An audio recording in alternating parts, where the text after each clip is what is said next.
Welcome to the CG Pro podcast. This is episode 39 with Fred Isaac. We are CG Pro, and you can follow us at becomecgpro.com or in our Facebook group. So yeah, it gives me great pleasure in our episode 39 to welcome Fred Isaac. Fred is head of product at move.ai, which I'm sure many of you are familiar with. An amazing company doing groundbreaking work in motion capture driven by cameras, as opposed to some of the more traditional ways that mocap's been accomplished. Fred's had an accomplished career working for Cubic Motion and Epic Games and now move.ai. Fred, welcome. Thanks for joining us today. Hi, thanks for having me. Excited to be here and just chat all things sort of motion capture and graphics. And, yeah. Awesome. I'd love to hear a little bit about how you got started in this industry and what were there any kind of, especially anything that early on gave you any inspiration or encouragement to jump into this crazy business that we're in, of film and games and various things in computer graphics? Yeah, I kind of think I took a slightly non-traditional path into the industry. In that I didn't know that I wanted to do it. I left university and started working in computer vision in the widest possible sense. I worked for a company that sold computer vision components. But after doing that for a couple of years, I just felt, slightly creatively unfulfilled, and also sort of not wanting to work in London where I was currently based. So looked around for some more creative roles and products that could evolve the technology that is computer vision, and got speaking to Cubic Motion. And the minute I heard about what the product can do, what they're doing with computer vision, and taking facial animation, facial performance, and in real time animating that onto digital characters, like in the games that I played growing up and throughout my childhood and some of my favorite films, I just thought, well, I've got to get involved in this as quickly as possible. So joined that company and started working with a huge number of talented animators who'd been to university, studied this as an art form, and knew it from the ground up. Got to learn a lot from everyone at Cubic Motion, and got to work with a team of cutting edge sort of scientists and artists there. That was kind of that the whole company was either an artist or a scientist, or a few people sat in between the two, and worked with them to productize some of the core technology that had kind of been in-house and get that out, so other people could get their hands on it. You might see the Siren demo that Tencent, Cubic Motion, Vicon, and Epic did together, and that was my first exposure to the industry, and one of the cooler things that got to be a part of, going to show that off, and first time live facial animation at that higher quality had been done, and from there I was hooked. That was kind of day one of it, and got to work on some awesome projects with Cubic and Cubic Motion, then got acquired by Epic and got to do some other awesome projects like The Matrix Awakens, which was a very sort of surreal moment, because one of the things that had got me inspired about science fiction and fantasy was The Matrix, and that was remote due to it being COVID when it was shot. Speaking with Keanu Reeves and Carrie-Anne Moss remotely was just a mind-blowing and a huge, great experience. And then recently kind of moved to Move.ai in the last 6 months, and got to kind of take some of this higher end technology that I've worked on in the past and really try and democratize that, which is something I love doing, just getting the tools out there into the hands of as many people as possible. Amazing. Wow. So it sounded like you did have some flashes of inspiration early on from things that you'd loved in games and film. That kind of, was there something that kind of drew you towards computer vision, because that kind of led you on that path down? I can't really say there was something other than I needed a job when I finished university. I'd done a technical degree in studying chemistry, but knew I didn't want to do that any further.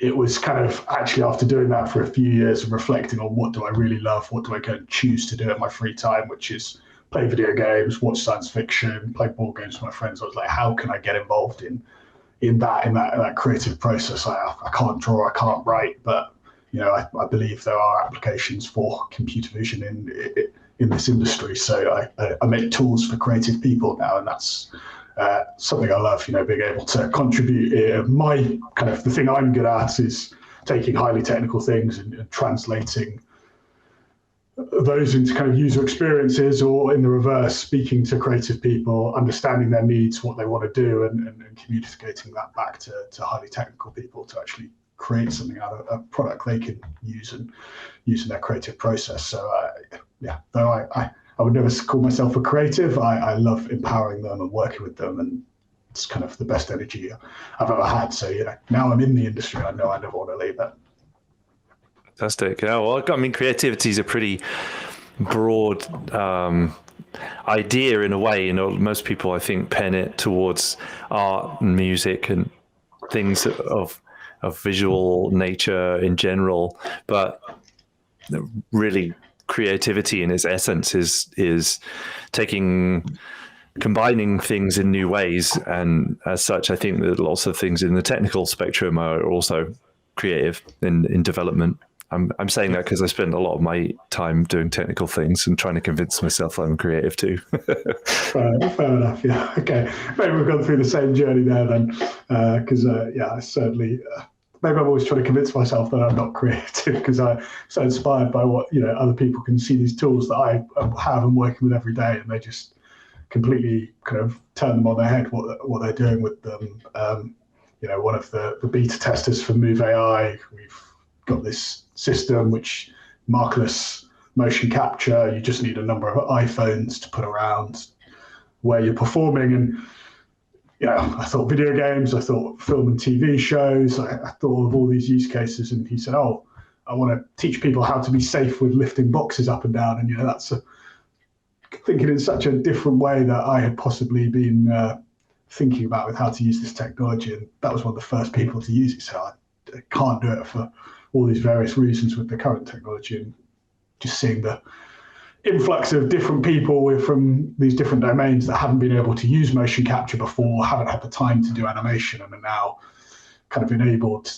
to start building and creating things has been super inspiring whilst I've been working on Move.ai. And we just want to really continue that mission as a company of removing the creative barriers from people of needing hundreds of thousands of pounds worth of motion capture equipment or years of training in animation to at least get started or get going. We want to be able to put those tools in everyone's hands, ideally. That's great. No, that's really great to hear. Yeah, I mean, it's something that seems to be capturing the imagination of so many people at the moment across many different industries. I know earlier we were talking about simulation, certainly in that realm, but particularly in film, obviously games, obviously the new content creators, people creating things on YouTube of their own, the kind of YouTubers, if you like, or content creators that really seem really interested in this. And I know that mocaps have always been that kind of thing that's been a big expensive room that you have to rent for 30 grand or more sometimes per day. But now they were seeing more accessible ways of doing it. So I'm really interested to hear more about how has that come about? What has been the kind of evolution from traditional mocap into this way of doing it? Yeah, sure thing. It's quite a funny story. I'm not one of the founders of the business, but one of the founders is a sports marketer by trade. He's done some massive sports marketing and VR marketing things in his background. And there was a PhD student at King's College London, and speaking at a conference about sports science, sports technology. One founder, the sports marketer, said, "Look, no one at the moment can make any use of this video data for human performance analysis. If anyone can do it, I'll give you 50 quid. And that was one of the founders. And the other founder, Tino, the PhD student, said, "Can I get your email address and that video footage? You want to get some information out? I can do that. And I want that 50 quid tomorrow. So went away, sent him an email the next day with some kind of human performance, some motion capture essentially from a football video feed. And from there, they got chatting and formed a company together. And the company has been going for 3 years now. For the first year and a half, 2 years, started looking at sports, started looking at replacing the traditional motion capture industry, working with some really top-level customers, clients. EA is the big one we can talk about because we did a talk with them at SIGGRAPH, which I recommend watching. So it's not just if you want to kind of hear an opinion that isn't Move.ai's opinion on what this technology can do.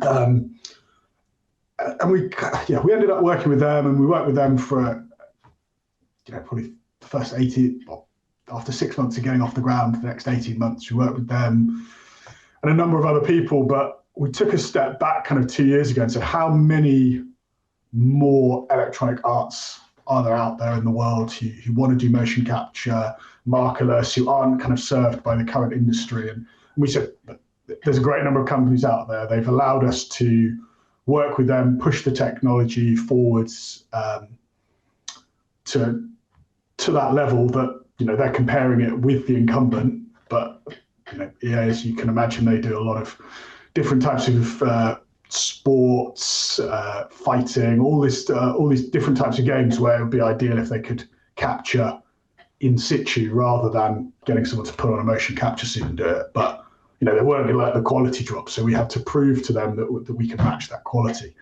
And we said, look, there aren't thousands or tens of thousands of this type of customer out there for us. We want to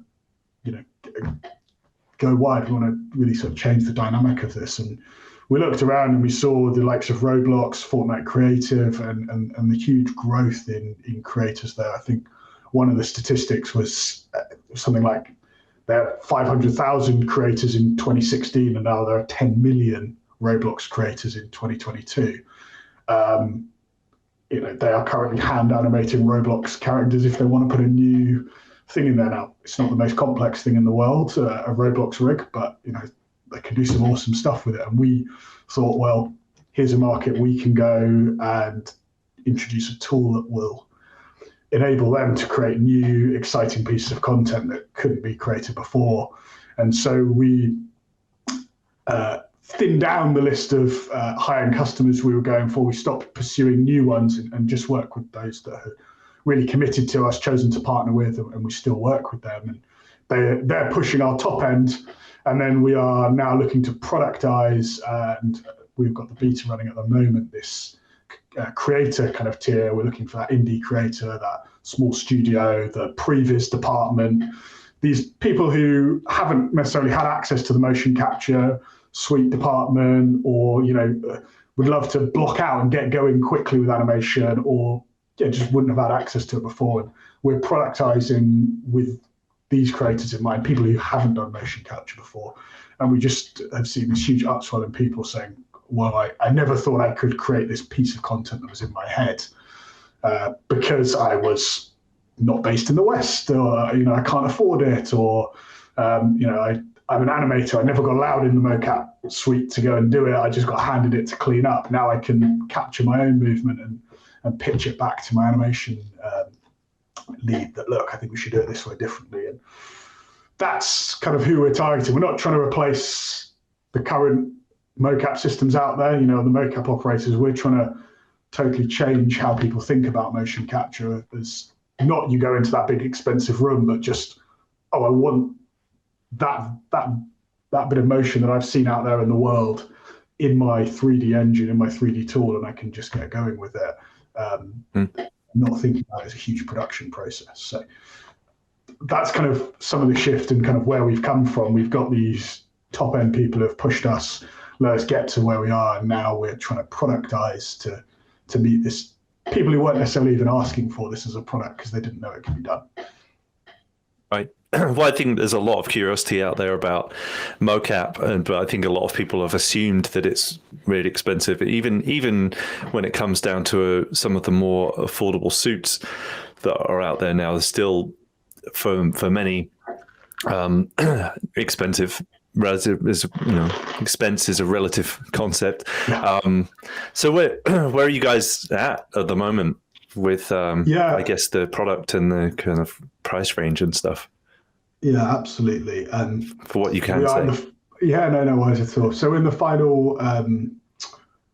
final throes of releasing pricing, we're going to release it this month. It's going to be kind of single dollars a day for unlimited motion capture. So, less than a few $100s a year total for unlimited motion capture is where we're kind of targeting. The price point, the devices we've picked for it to work with are iPhones. Now, iPhone immediately conjures up really expensive in most people's imagination, though they will often have one in their pocket, but we support from iPhone 8 through to iPhone 14 Pro, whatever the latest one is now. And you can mix and match them. So if you've got your old iPhone, you need 2 of them and a computer to host, or a Mac to host, or an iPad to host. And then you put these cameras up and you're controlling that from the 3rd device, or 7th device, you put them around.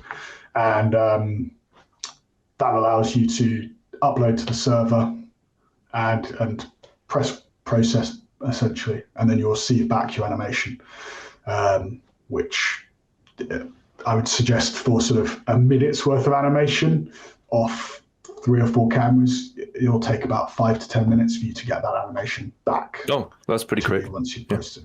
Yeah, it's not real time, but we've got a lot of our customers that have it works with a dailies type workflow, or works with a sort of rapid iteration where they go and press process just before they go for lunch, and then they come back with the talent still available, and we'll then kind of iterate on that. And we do have a real-time product that we're also developing that's a higher end of the market, and that's going to be released in about April time. We're working with a hardware partner to do that because it needs some of the higher end hardware, but as in camera hardware, or other type? Both. Okay. Multiple types of hardware. It's a hardware vendor in the virtual production space, which we're going to announce and release in April. But they do cameras and servers and screens and a whole multitude of things which we need both cameras and compute on set, essentially for the real-time systems. So those are expensive things ultimately for beefy real-time, but if we can do cloud processing, it's a lot cheaper, a lot more affordable. And again, the iPhones were picked because in the US, over 50% of people have iPhones. Most people live in multiple people to a single dwelling, and therefore there's multiple iPhones in there. You don't need to own these. You can borrow your friends. You can borrow people in the office. Is what we've seen a lot of people doing. Get a test set up and then pitch to their boss that actually, can I buy 2 iPhone 8s for £200, $250, and have a mocap set up there on our beta program. So it's been really exciting to see for under $1,000, people can have a mocap set up to do unlimited animation for the year. Oh, that's very cool. Does it work better on newer devices, or is it just as good on the older iPhones? So just as a slight caveat, so iPhone 8 and iPhone 10 and iPhone SEs, they've got a 1x lens on them. iPhone 11 onwards, they have an ultra-wide lens.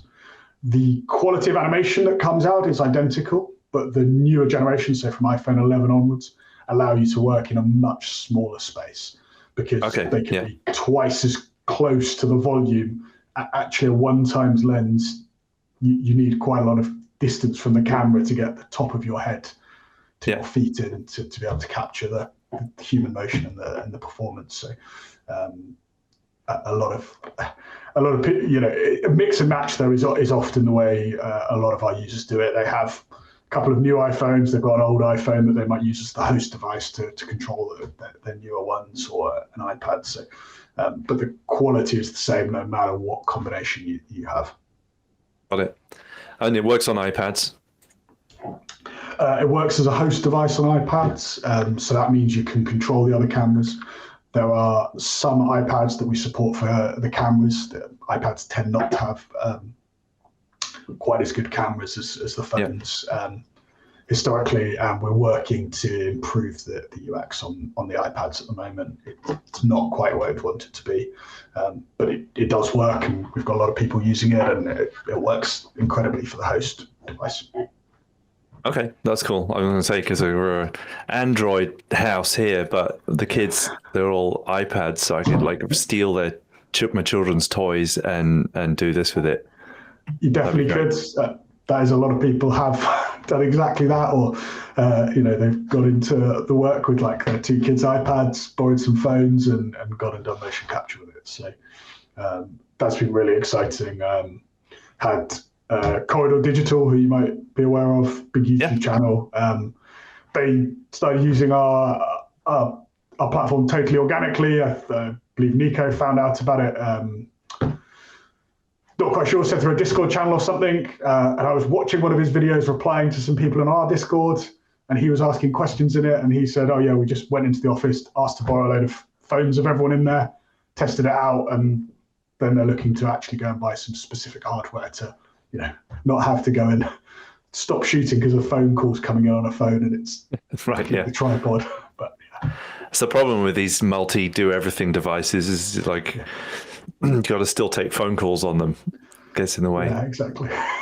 Exactly. And so I've got my sort of little mocap set up here for just testing out, which is just two cameras, two iPhone X and an iPhone XR, because there's no need for me to be getting top quality sort of expensive phones. I just want to have the lowest end devices so I can test it. And I'm going to do makeup every week on that just to make sure that I'm feeling the pain of our customers if there are problems, if it's taking too long to upload or anything like that. So working on that. I've seen that there was a question if I can give a demo in this space. It's a little small for me to give a demo, but I can. Maybe we could do one at some point. We could do a webinar as well. And there's typically a lot of people listen to this as well. So even if you did do a demo, they wouldn't be able to see it. But that's maybe something we could do at some point. Yeah, that would be cool. Absolutely. We've got lots of content out there. We're really trying to build in the open and talk about what we're doing, because we feel that's the best way to get customer feedback and the right way to do things, to be honest. So we're always open to comparing ourselves to other people, commenting on where our solution isn't as good as other people's and where other people's are better than ours. So if you do want to go and find something, you can just go on our LinkedIn, go on our website. We've got a lot of content out there, and we're always willing to put the FBX files out there so you can get hold of the raw mocap we've done before kind of committing to our system or looking at it. Very cool. Is there talking of capture, is there something about, because it's filming with a camera, so is there something particular about it that makes it only work on iPhones at the moment? Are you looking towards doing Androids or other cameras, or? Yeah, so we started doing a really wide range of cameras, but we need to do a special calibration process for each device we support, and that is a calibration of both the lens and the sensor. We have to do that for every single device. We can't mix devices very well, so like you need to use all DSLR with 35mm lens of a Zeiss 35mm lens, for example.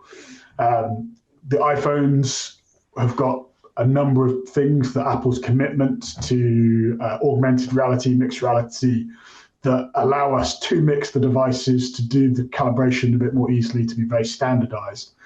So whilst we can support other camera types, and we do support them for our top-end customers who have really committed to us and are working with us on research and development longer term, the ease of use and the standardization of the iPhones, allowing us to mix and match them and making that really simple to do, has meant there are some advantages. There are some things there that have meant it's been significantly quicker for us to develop on them and significantly easier for us to support them. We are looking at supporting Android devices. We don't have a timeline for that because at the moment, if we were to do it, it would be like we only support Samsung Galaxy S20 to S22, and that's, you know, that doesn't really work or do it. We're looking at ways there where we can allow people to mix and match Android devices or mix and match action cameras, for example. There's nothing specific about the sensor camera combination of the iPhone that does it, but some of the software around it that Apple has made and some of the properties of the lenses and the hardware that they have calibrated and standardized over such a long period of time has made it easy for us to support a wide range of price points and device types. Cool. Yeah, makes sense. I know there's a number of things that they excel at. The people doing VCam work is generally iPads if it's not mocap. So yeah, that makes sense. Cool. Yeah, it's exciting to hear about how the price. I know that's changed significantly over time since you guys have been doing it. So it's really cool to hear how accessible it's becoming. Yeah, absolutely, and that really came about from building in the open, talking about our price point, and trying to make it work, and hearing people's feedback that that sounds great value compared to X, but actually it doesn't. Whether that's Rococo, Xsense, Vicon, whatever it is, it sounds like great value in comparison. It doesn't shift the ways of working because it's still in that thousands, tens of thousands of pounds ballpark. So we've really heard what our customers have said and trying to change the way of working and make a sub $1,000 total system for motion capture. That's hardware, that's software, that's everything you need to get going. Right. With it, so that's always been in our minds. Can you tell me some of the stuff about what a kind of best average setup would look like in terms of number of cameras, size of space, lighting, what does that look like? Yeah, so we've kind of got three setups I would describe.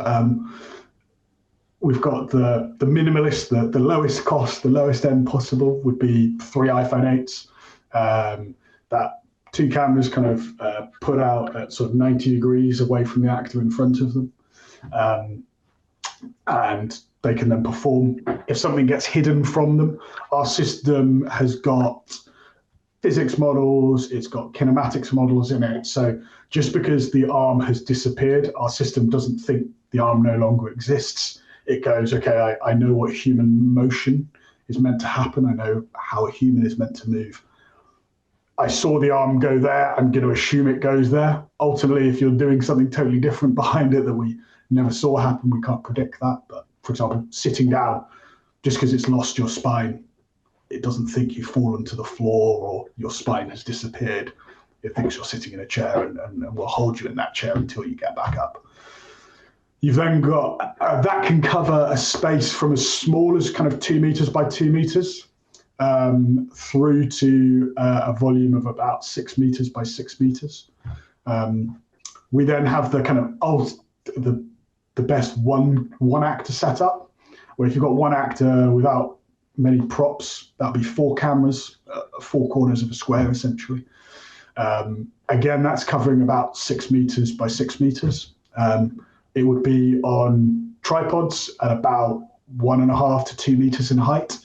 But you don't have to use tripods. I've got some Gorilla Pods that I would just wrap around chairs if I'm doing testing at home, or just put on a table. So they're about 1.5 meters, 2 meters in height, but you can have them high up, mounted against the walls, just to try and really push the volume a bit. It doesn't.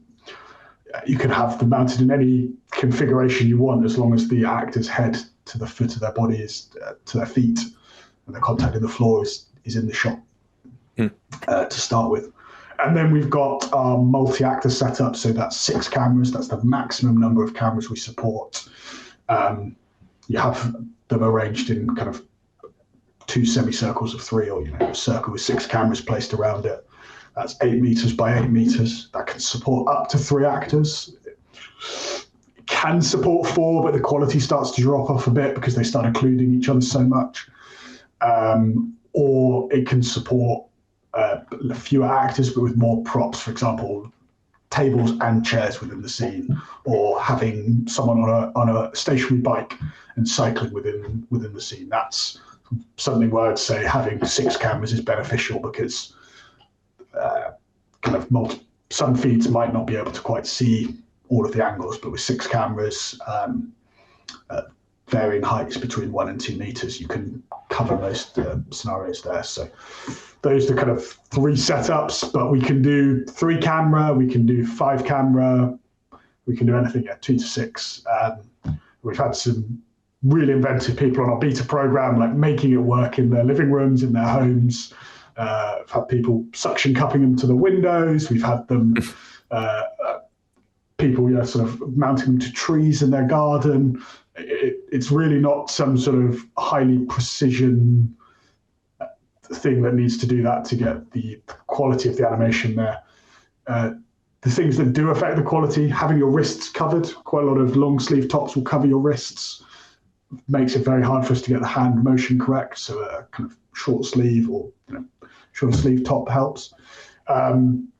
All black outfits or all single color outfits, again, it makes it quite hard for our system to differentiate between the different body parts when they're crossing over each other. So we always ask for a kind of contrasting top and bottom, and ideally not all black. And again, contrast from the background. It doesn't have to be, orange versus green or white versus black, but if you've got a magnolia wall, don't be wearing a magnolia t-shirt would be the thing to get the request. I've got a white wall behind me, I'm wearing a white top, that would be absolutely fine in terms of contrast. It's just, it's often black on black where suddenly, if the human eye can't sort of see the difference, our system can struggle there as well. Probably shouldn't be wearing a magnolia t-shirt anyway. Hey, I'm not going to question other people's fashion choices. I'm wearing a company branded gilet in my own home at sort of 9 o'clock on a Tuesday night. So hey, I'm not one to judge. It's a nice black though, not a magnolia. I've nothing against magnolia for anyone out there. Please don't feel like I'm judging you either. I'm also wearing a company t-shirt. Yeah, there we go. But yeah, that's cool. So. Sorry. Yeah, I was just going to ask another couple of questions about the this max size you could do is about 8 meters by 8 meters. The number of people is kind of 3, possibly 4. Somebody asked a question here: can the system do animal mocap? Has it been trained mostly on people? Have you trained any animals? Animal data? Animals and props are 2 highly requested things for us to do at the moment. Unfortunately, we can't do animals, and we can only do 1 prop type at the moment, which is a circular ball. Our system, we really want to be markerless. There's a real limited data set out there for animal motion, which our system does use artificial intelligence. It's not the only thing our system does. It's one component of it. Our physics and kinematics models are super important for making the motion realistic, but how we do the tracking and some stuff like that, uses elements of artificial intelligence. We don't have the data set there for animals.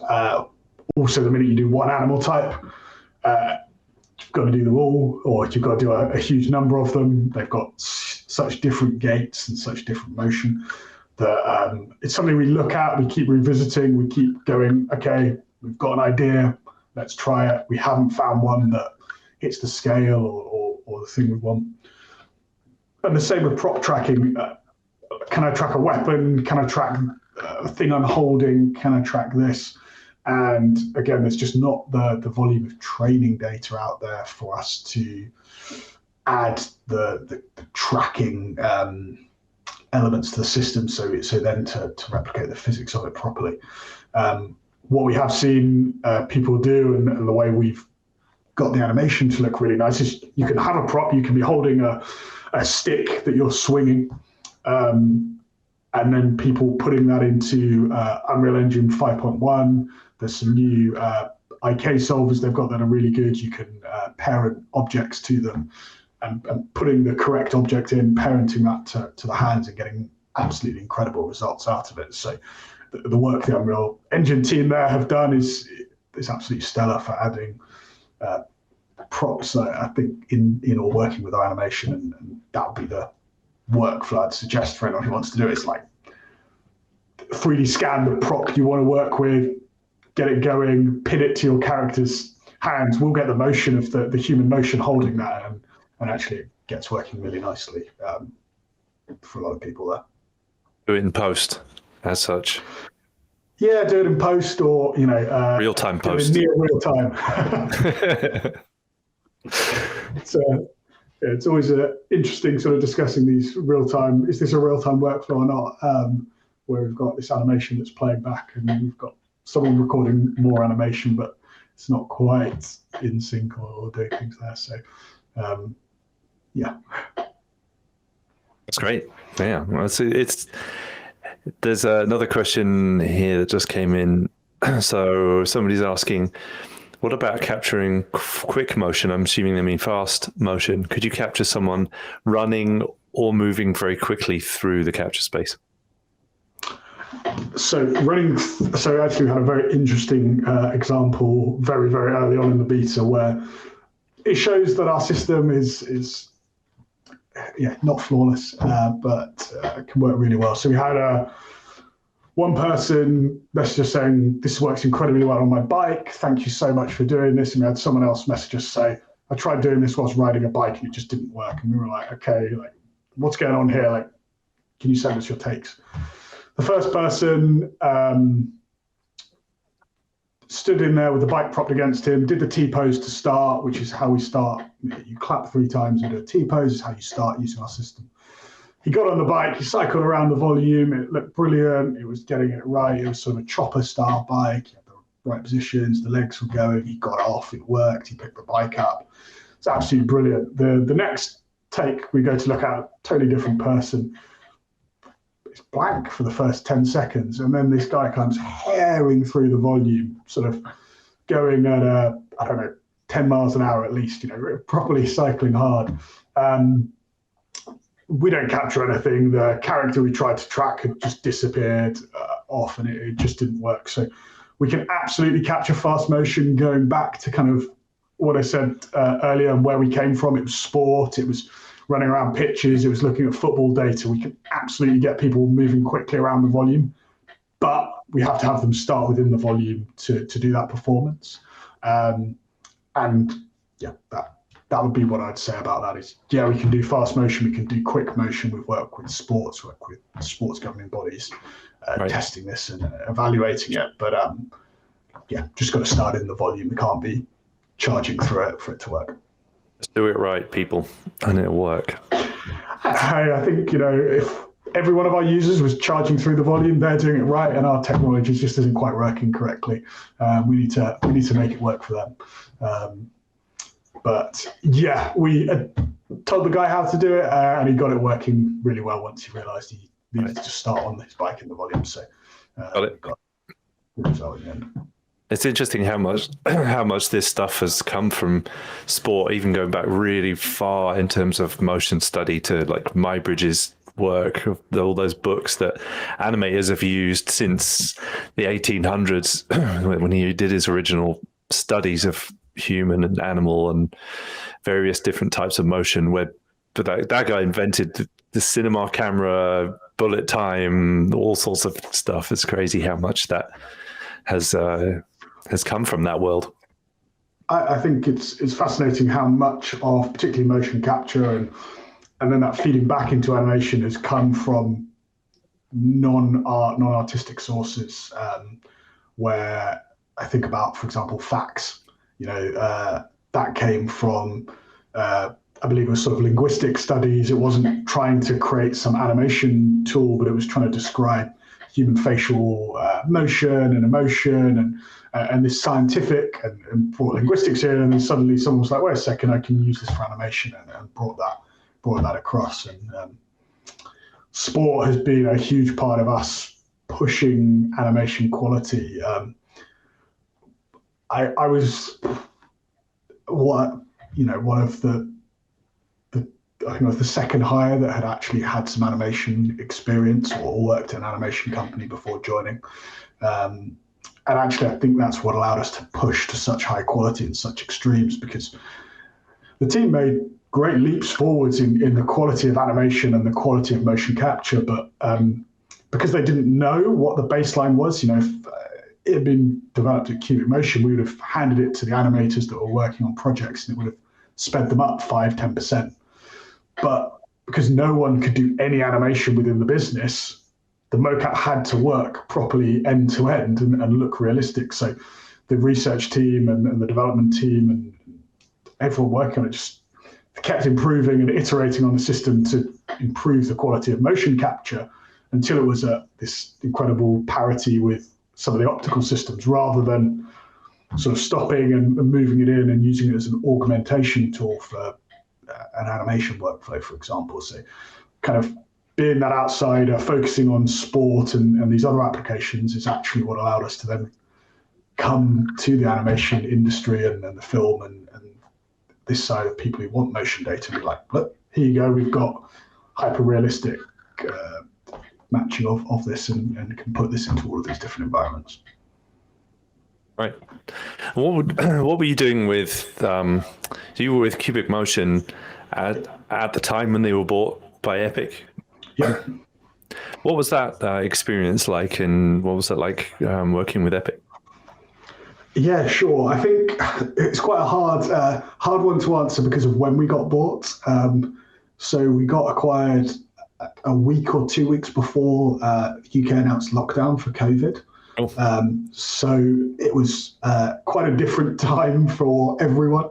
I saw an absolutely amazing response to the pandemic from Epic, and really supportive of workers and getting people safe, and sent everyone home actually before a lot of the governments had. So it was a really strong and powerful thing to see. It was then an absolutely incredible experience working across so many different projects with so many different experts. Like if you wanted to talk to someone about timecode, you could go and speak to someone that had potentially been on the committee that had helped set up timecode or had written a new standard, or there was always an expert you could turn to and work with, which was an absolutely amazing experience to have and to have that. And then you got to work on these projects that had a scale impact outside of every time you thought, okay, this is what this is going to do. I was part of the Digital Human Initiative under Vladimir Mastolovich and the Three Lateral team and their team, and massive credit to them and what they brought to Epic with the metahumans, and got to be a part of that and help work on some of the back-end systems there. Really pioneered top high quality human assets, and being able to get under the hood and see and learn and understand that process was absolutely incredible. And then releasing that for free to a huge number of people when assets of that quality were thousands, if not tens of thousands of pounds, was super exciting, and something you could only have done within Epic, where you had the engine business that could feed back into and that kind of circular economy side of things. So it was absolutely incredible to be able to go and work across all of these different projects.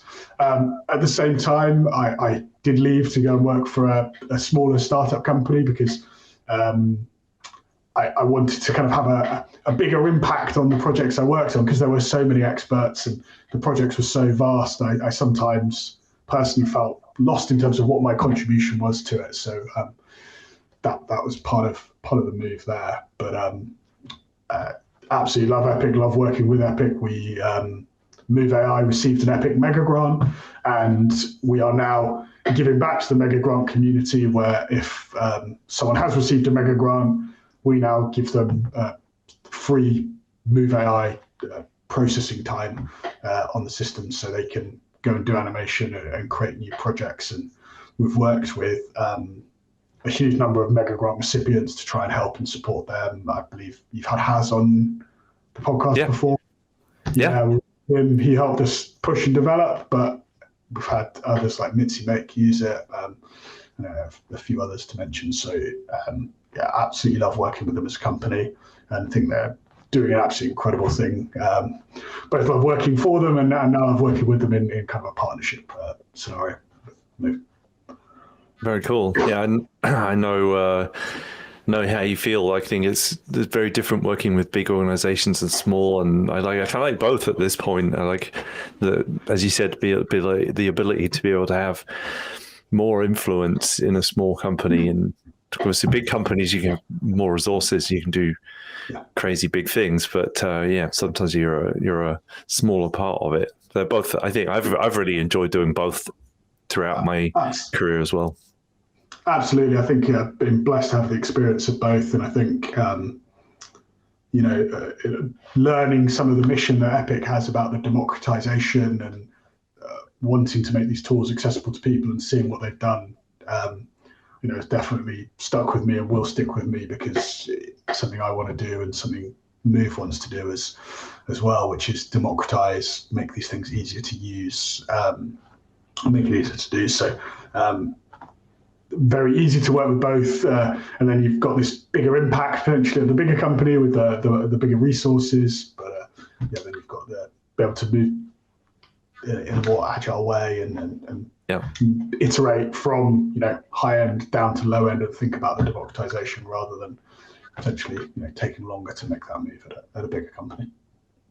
Very cool. Yeah, I feel the same way at CG Pro. We have a passion for being able to help get the information out there as a school in the same way. That's a big part of our mission as well. A good part of why we do this, in fact. Yeah, definitely. Definitely. I think one of the things we're also working on a lot at the moment is trying to get this out to the hands of people. We're launching our creator tier system in March time. So 1st of March is the launch date we're going for. And so at the moment we've got a free beta program. If anyone wants to sign up for it and do as much motion capture as they can between now and the end of March, it's absolutely free for them to get on, try the system out, buy some iPhones, use them for 30 days and then return them if they don't think our motion capture system is good enough. But we've certainly not been seeing anyone do that so far. And then we're going to launch officially with a paid tier in March and go from there. So people can have a bit more stability because we do have some beta users at the moment saying, oh, what's going to happen once the beta's over? Can I use it on an actual production and things like that? So that's kind of the next steps for us is to get that launch out there, give people that stability to know this is how much animation they can create, and this is what we're going to be doing for a longer period of time. And just give them that stability to know. Please do use this on active productions. They've still got a couple of months to jump in on the beta. Yeah, still a month and a half. You can do a hell of a lot of animation in a month and a half if you want to try it out. And please do. We've got a really active Discord community now that are sharing content they're producing, helping each other out. It's great, as most of our guys are based in European time zones, that we log up into the Discord in the morning and we see like 90% of the questions have been answered by people in the community. So it's something, again, building in the open, being open about where we are, what we're working on, what we're doing. People are coming up with ingenious solutions for mounting, for different setups they can have. We've got people talking about how to shoot in L-shaped rooms, not something we've done. Now we've got 2 people on the Discord who, if it's a funky setup, we'll wait for them to answer before us some of the time because they've tried to do it. They have done it whilst we've just bought a tripod or done it differently. They've bootstrapped it and really got it going. So cool. People do what go for it. What? How can people find your beta program and your Discord so we can share those links with people? We can share links, but move.ai. If you go onto our website, sign up. You have to fill in a small amount of information there. it'll say sign up to the beta on the website, and you'll get an invite within a week at the latest, but it's normally within 24 hours. We invite people, and they'll get invited to the sign up and download the app from the moment it's in test flight, which is Apple's way of having a beta with it before you're on the App Store. Get sent the link to that, get sent the link to log in to our website, and they'll be able to get off there. And in the invite, they'll also be sent a link to our Discord channel as well. Okay, so both in one fell swoop, you can get one both. fell swoop. Yeah, we also post the Discord on all of our LinkedIn posts and things like that. So if people go and have a look at our LinkedIn or Twitter, they'll be able to find the Discord. If people also want to go and have a look at the animation, find us on LinkedIn, move.ai, and we're posting regular kind of pieces of content where we also post the FBXs to go alongside that. We recently did a comparison to the Rococo V2 suit where we posted the FBX files for that, so people can go and have a look at the animation quality themselves and download the raw data from both systems, so they can see what the output data was like and test it out for themselves before committing to either systems, really. We also do it on Twitter at moveai_official as well. Awesome. Yeah, we'll definitely do our best to share those as well. Awesome. I was going to ask what's the calibration phase like? How long does it take, and what does it involve? Yeah, sure. So the setup process for our systems fairly simple. Put the cameras around the volume. We then do need to do what we call a calibration take. What that's doing is calibrating the volume. So you clap 3 times and then pretend you're being, we do a Y pose or pretend you're being stuck up in a Western. So your hands are up by the side of your head, don't shoot. And then walk around the volume that you're in. And then upload that with the rest of the videos and run that and process that calibration. What that's doing is saying, don't motion capture anyone outside of the volume. When we first designed and built the system, we had, our system was just latching onto people that 2 cameras can see that were like outside of the volume. So we had to put a calibration process in. So you need to input the actor's height that's calibrated the volume. And that then says to the system, don't motion capture anyone who isn't inside the volume whilst you're processing, whilst you're recording. It doesn't need to be the same actor that is then performing, so you can have a sort of technical person set the system up, calibrate it on their height, and then get an actor in to perform. Every take, we then ask people to clap 3 times and T-pose at the start of the take. The clap helps the synchronization process. It's one step of it. The iPhones have their timing. We've also added timecode support in the next release, so you can synchronize to other audio, other camera, facial capture systems. But the clap is kind of the backup, the last line of defense of, find the sound peak and look for that. And we've got a system that will look for that if all other synchronization methods have failed. And then T-pose just allows the system to lock on for a second before and then go and perform. What about that's another question I was going to ask. Hands and face. Yeah. So facial animation, we don't do anything for that. We've looked at it, but we don't have a solution that we think beats the market or does anything different for the market. So what we've done instead is test with a faceware helmet, iPhone on a bike helmet, iPhone on a professional sort of mounting system, and we can do our motion capture no problem with one of these helmets on that's capturing facial animation. We then have a hand solution. The hands is done a bit differently to the rest of the animation. So with all the other types, we are looking for 3D data.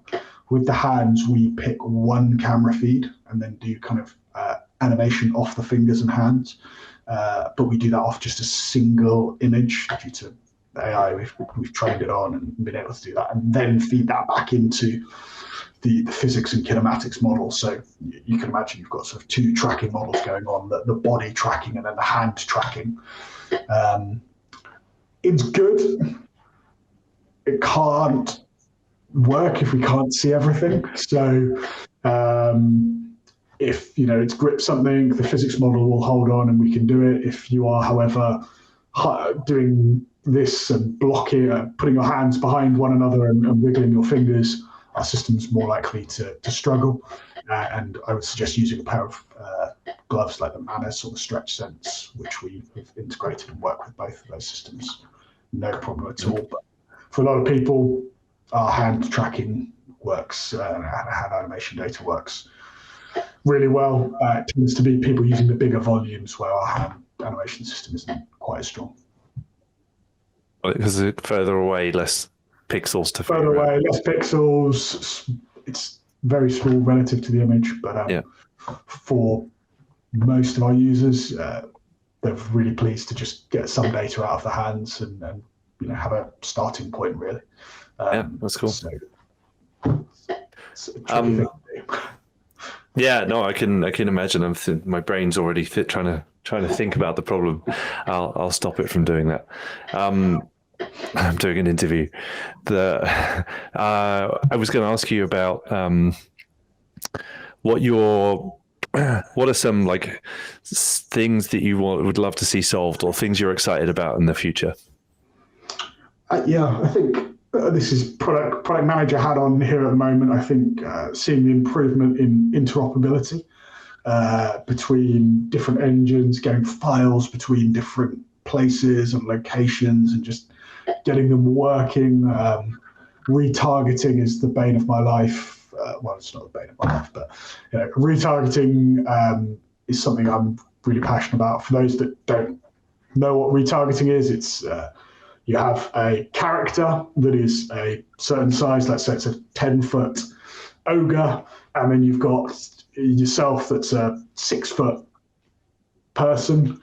How do you get the motion of the 6-foot person to work correctly on the 10-foot ogre that might have a tail rigged onto it and things like that? And I would love to see, and I'm excited to see some more standardization across rig types and how people want the motion to perform, and then just kind of that in general. So seeing people being able to pass rigs easily. I think the company Ready Player Me, I know they talk more about the metaverse, but I love what they've done in terms of rig standardization between games and working at different fidelity levels really simply between different games and different engines. And that's something I'm personally super passionate about and something I want to see a lot more of, and we're always working towards supporting as many standardized. Sorry. It just made me think of the Jungle Book. I don't know if you ever saw our hilarious attempts to impersonate animals in the volume on that movie. I did. Went back to animators of Lion King, but Jungle Book was like pantomime horse kind of stuff. It was very funny. Yeah, and who knows how a human is meant to move like a snake, a bear, a lion, whatever it is. It's people do some incredible performances, but actually, how realistic do you want it versus how cartoony do you want it, and all of these things. It's a real challenge.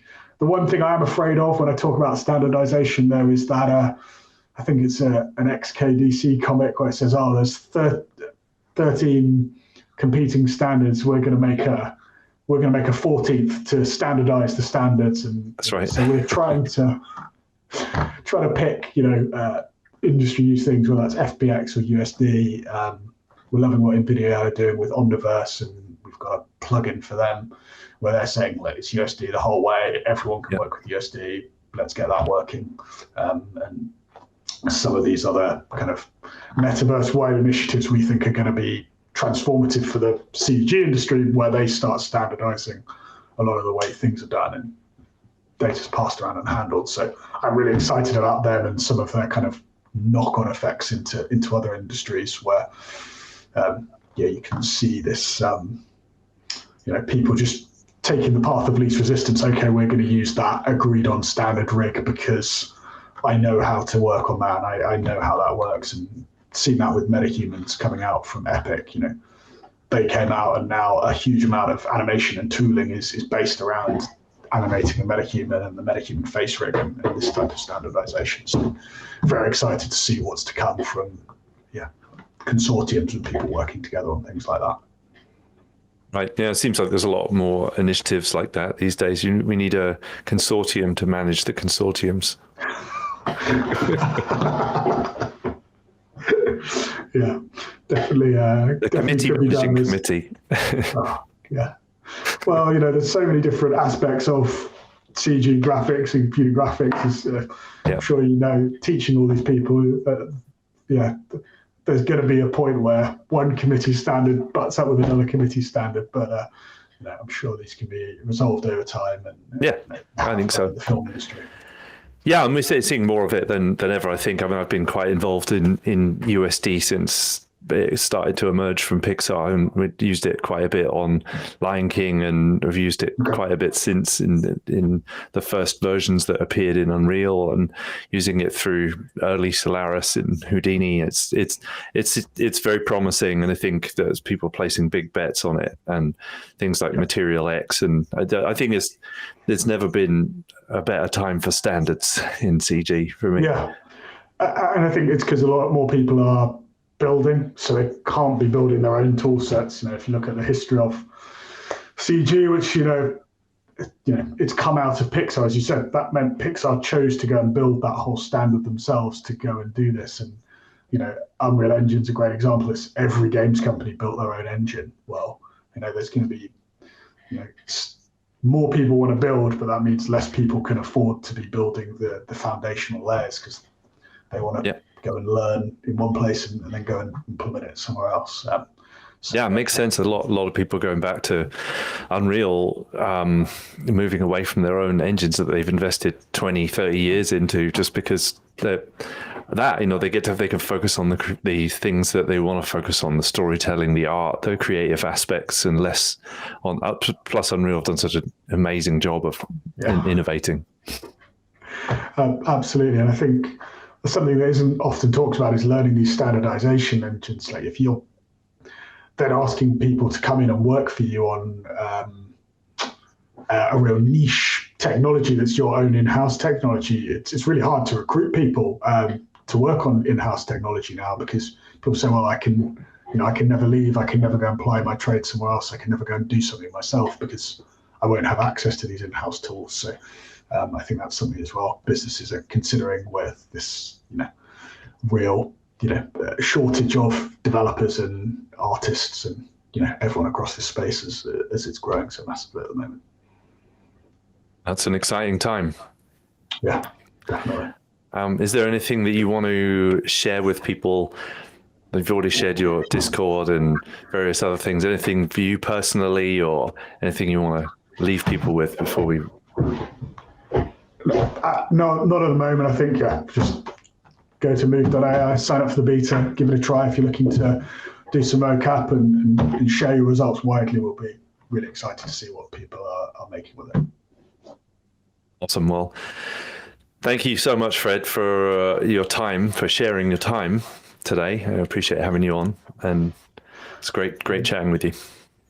Thanks for having me, Ed. It's been awesome to get to just talk about a topic I'm so passionate about for an hour. Awesome. Well, I hope we get to do that again soon. And thank you for joining us. And thanks also to all our listeners today. Thank you all for joining in and asking some questions. And we will be back with you again in a couple of weeks with another episode. We have been CG Pro. You can follow us at becomecgpro.com. We're a school. We train people in real-time filmmaking techniques, and we have some new courses coming up in games, new course in February, ICVFX, filmmaking, and another new course for producers, which is something that I don't think has been done before. So if you want to check us out, becomecgpro.com. But thanks for joining us today on the podcast. Thank you all for listening, and we'll see you all again very soon.